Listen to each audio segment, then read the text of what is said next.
लेप लैंड से। आप अगर दुनिया का नक्शा सामने रख कर देखें तो आपको जमीन के बिल्कुल ऊपर आखिरी सिरे पर एक तकून सी नजर आए। आपको तकून के बाद सफेद बर्फों और नीले आसमान के अलावा कुछ दिखाई नहीं देगा। ये तकून 3 मुल्कों का नुक्ता अत्साल है, नॉर्वे, फिनलैंड और रूस। आप अगर नॉर्वे से कुतुब शुमाली की तरफ चलें तो आप आखिर में तकून के सिरे पर पहुंच जाते हैं। आप अगर फिनलैंड और रूस में भी शुमाल की तरफ चलते हैं तो आप आखिर में इसी तकून के आखिरी सिरे पर आएंगे। ये तकून दुनिया का शुमाली कुतुब है। जमीन यहाँ पहुंचकर खत्म हो जाती है। इससे आगे बर्फ और -70 सेंटीग्रेड के अलावा कुछ नहीं। हम अगर इस तकून पर खड़े होकर दाएं तरफ देखें तो हमें रूस के मुंजमद इलाके दिखाई देंगे। दुनिया का सरद तरीन गाँव उम्मीका कान भी इसी डायरेक्शन में है। ये रूस का इलाका है और इसका दर्जा हरारत सर्दियों में -67 दर्जे तक चला जाता है। लेकिन आप कमाल देखिए, इंसान इसके बावजूद इस गांव में रहते भी हैं और मामूल के काम भी करते हैं। आप अगर बाएं तरफ देखें तो नॉर्वे के कुतुब शुमाली के इलाके शुरू हो जाते हैं। इन इलाकों के बाद नॉर्वेजन सी आ जाता है और इसी समुंदर में ग्रीनलैंड और आइसलैंड के जजीरे आ जाते हैं। मैं कुतुब शुमाली को नॉर्वे की साइड से देख चुका हूँ। अल्लाह ने मुझे आइसलैंड की बर्फों में भी घूमने की तौफीक अता फरमाई। फिनलैंड और रूस की साइड रह गई थी, चनाचे मैं इस साल फिनलैंड पहुँच गया। मेरे दोनों दोस्त मखदूम अब्बास और जहांजेब इस मुहिम में भी मेरे साथ हैं। जहांजेब नॉर्वे में होते हैं जबकि मखदूम अब्बास आजकल पुर्तगाल में मुकीम है। ये बिजनेस करते हैं और बिजनेस की वजह से मुल्क बदलते रहते हैं। ये कभी कनाडा में जा बसते हैं, कभी जर्मनी, कभी स्वीडन, कभी लंदन। ये आजकल पुर्तगाल में। हम तीनों साल में एक बार किसी अजनबी और दिलचस्प जगह का इंतखाब करते हैं और वहाँ आ मिलते हैं। फिनलैंड इन सर्दियों में हमारी मंजिल। आप अगर फिनलैंड के नक्शे को जूम करें तो आपको शुमाल की जानिब बर्फें मिलेंगी। ये बर्फस्तान लैंड कहलाता है। उलू इसका बड़ा शहर और एयरपोर्ट है। इलाका सर्दियों में बर्फ में दफन हो जाता है। ये जो ही बर्फ में गुम होता है तो दुनिया भर के पागल इसका रुख कर लेते हैं। ये अपने शदीद मौसम की वजह से नाकाबिले बर्दाश्त होता है। उलू शहर में इस वक्त दर्जा हरारत -10 सेंटीग्रेड है।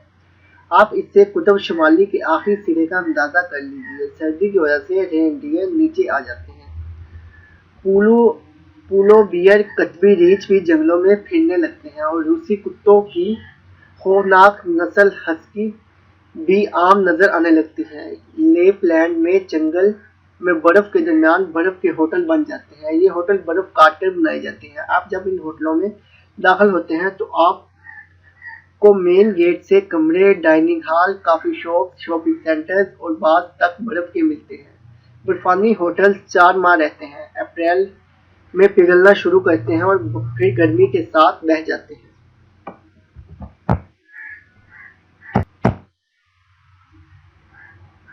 जंगलों में बर्फों के ऐन दरमियान शीशे के खेमों के आरजी शहर भी आबाद हो जाते हैं। ये खेमे इग्लू कहलाते हैं। ये नीम दायरे या आधे गुंबद जैसे होते हैं। आप जमीन पर लेट कर ऊपर और दाएं बाएं देखें तो आपको कायनात के सिरे और आसमान से गिरती बर्फ नजर आती है। ये खेमे शुमाली रोशनियां नॉर्दर्न लाइट्स देखने के लिए बनाए जाते हैं। पूरी दुनिया से लोग आते हैं और खेमों में लेट कर आसमान पर नॉर्दर्न लाइट्स देखते हैं। अल्लाह ताला ने अगर आपको दौलत, सेहत और फरहत दे रखी है और आपने अगर इसके बावजूद शुमाली रोशनियां नहीं देखी तो फिर आपसे बड़ा बदनसीब कोई नहीं। आप जरा तस्वुर कीजिए, आप दुनिया के आखिरी सिरे पर सफेद जंगल में बर्फ के ऐन दरमियान इग्लू में लेटे हैं और आसमान पर सबज रोशनियां नीचे से ऊपर और ऊपर से नीचे की तरफ बरस रही हैं और फिजा में हिस्की कुत्तों और रेन डियर के वहशी आवाजें हैं और पूरी कायनात दुम साथ कर ये मंजर देख रही है और आप भी इस मंजर का हिस्सा हैं। और लम्हे कितने कीमती, कितने यादगार होंगे। सर्दियों में हिस्की कुत्ते लेपलैंड में ट्रांसपोर्ट बन जाते हैं। बर्फ में स्लीज चलती है, हिस्की कुत्ते इन्हें खींचते हैं और आप इस स्लीज पर बैठकर बर्फ में सफर करते हैं। लेपलैंड आइस ब्रेकर बहरी जहाज भी चलते हैं। ये फ्रीज हैं, इनके सामने लोहे के मजबूत नोकें होती हैं। ये नोकें बर्फ तोड़ जाती हैं और जहाज आगे बढ़ता चला जाता है। ये भी एक मुनफरिद तजर्बा होता है। कुतुब शुमाली पर एक और दिलचस्प तजर्बा भी होता है। एक बहरी जहाज बर्फ के नीचे भी चलता है। लेपलैंड में बर्फ के अंदर सुरंगें हैं, सुरंगों में आखिर में पानी है और इस पानी में बहरी जहाज खड़ा होता है। लोग सुरंग के जरिए जहाज तक पहुंचते हैं और जहाज मुसाफिरों को लेकर बर्फ के नीचे चलता हुआ रूस पहुंच जाता है। मेरे पास रूस का वीजा नहीं था, लिहाजा मैं 3 साल की कोशिश के बावजूद इस तजर्बे से महरूम रहा, लेकिन मैं इंशाअल्लाह 2021 में रूस की साइड से कुतुब शुमाली जाऊंगा और ज़ेरे बर्फ सफर का तजर्बा भी करूंगा।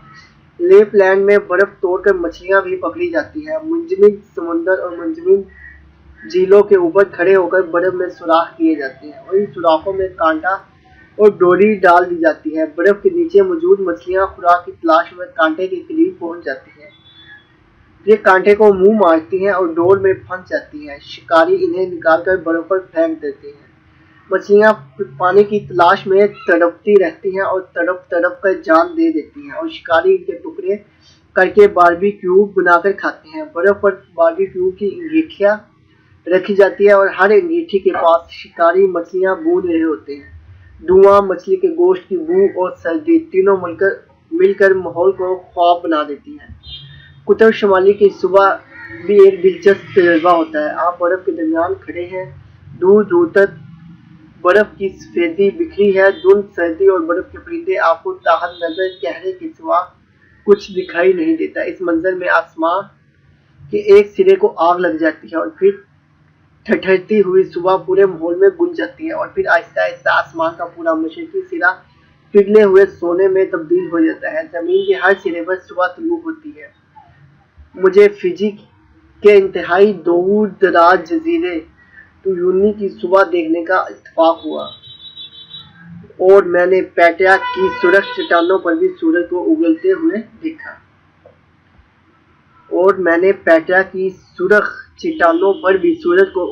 देखा। मैंने सूरज को कुतुब जनूबी के करीब पहुंचकर बुझते भी देखा और इसे वादी सीना में बिखरते भी और चोलिस्तान की रेत पर तड़पते हुए भी देखा। लेकिन कुतुब शुमाली की बर्फों के अंदर से सूरज को निकलना, उफ खुदाया, ये भी क्या मंदिर होता है। आप जहां तक देखते हैं आपको सफेदी ही सफेदी नजर आती है। आपके हाथ, पांव, बाल, हत्या के पलके तक सफेद हो चुकी हैं और फिर मशरिक के सिरे गर्म होने लगते हैं और फिर बर्फ के रेगिस्तान पर पिघला हुआ सोना बिखरने लगता है और फिर बर्फ सुरख हो जाती है। ये लम्हा बहुत कीमती होता है। आप अरबों रुपए खर्च करके भी ये एक लम्हा नहीं खरीद सकते। और आप अगर इस लम्हे बर्फ के किले में खड़े हो, आपके सामने रेनडियर हो, बर्फ में हिसकी कुत्तों की गाड़ियां दौड़ रही हो और फिजा में बर्फानी परिंदों की महीन आवाजें हो और आपकी ठठरती सांसें हो, क्या इंसान को जिंदगी, क्या दुनिया में मजीद कुछ चाहिए होता है? मुझे नहीं लगता। इंसान की ख्वाहिशें इसके आगे भी जा सकती हैं। हेलसिंकी हमारी पहली मंजिल था। ये फिनलैंड का दारुल हुकूमत है और निस्बतन गर्म है। दर्जा हरारत 1 सेंटीग्रेड था, लेकिन लोग भारी जैकेटों में मलफूम थे। बर्फ पिघल चुकी थी मगर फिजा में बर्फ की खुशबू ताहाल मौजूद थी। हेलसिंकी के दिसंबर से फरवरी तक 3 महीने मुश्किल होते हैं। मार्च में फिजा खुलना शुरू हो जाती है और अप्रैल मई में दिन लंबे और रातें छोटी होती चली जाती है। हमने हेलसिंकी से उलू की फ्लाइट ली। उलू दूर है, हेलसिंकी से 1.25 घंटे की फ्लाइट है। ये शहर खलीज बुथानिया पर वाक़या है। खलीज की दूसरी तरफ स्वीडन है। आप अगर खलीज में सफ़र करना शुरू करते हैं तो आप स्वीडन के दारुल हुकूमत स्टॉकहोम से होते हुए बाल्टिक सी में दाखिल हो जाते हैं। हेलसिंकी से बहरी जहाज के जरिए रूस की खूबसूरत शहर सेंट पीटर्सबर्ग भी जाया जा सकता है और एस्टोनिया, लाटविया, लिथुआनिया और पोलैंड भी। लेपलैंड उलू से शुरू होती है। सियाह उलू आते हैं और फिर गाड़ियों और बहरी जहाज़ों पर सफर करते हैं।